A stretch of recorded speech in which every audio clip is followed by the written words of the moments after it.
দেন আল্লাহ। এমন কোন জুলুম নাই, গুনাহ নাই আমি করি নাই, সগীরা কবিরা, জেনে না জেনে, ইচ্ছায় অনিচ্ছায়, শিরকি বেদাতি সব গুনাহ করেছি।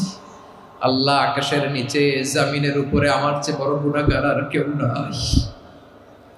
চোখের পানি ছেড়ে আল্লাহরে বলেন, আল্লাহ আমি ছাড়া তোমার গোলামের অভাব নাই, তুমি ছাড়া আমার দ্বিতীয় কোনো রব নাই, তুমি ছাড়া তো কেউ আমার গুনাহ ক্ষমা করার নাই, তুমি আমার রব, তুমি আমার সব। বলতে পারবেন? এই তাকরীর আমার পটুয়াখালীর ভাইয়া, এই স্বীকৃতিটা দেখতে আল্লাহ বড্ড ভালোবাসে, কারণ আমরা সবাই গুনাহগার। আমরা সবাই কি? বিশ্বনবী বলেন, কুল্লুকুম খাত্তাউন, বানি আদম, তোমরা সবাই পাপী। সবাই কি? সবাই পাপী। আমরা সবাই পাপী। আপন পাপের বাটখারা দিয়ে অন্যের পাপ মাপি। আমরা যে পাপী এটা ভাবতে মনে চায় না কারো, খালি অন্যের পাপ দেখি আমরা, এটা ভুল। ওর এই পাপ, ও পাপী, ও জালেম, ও জাহান্নামী, এরকম একটা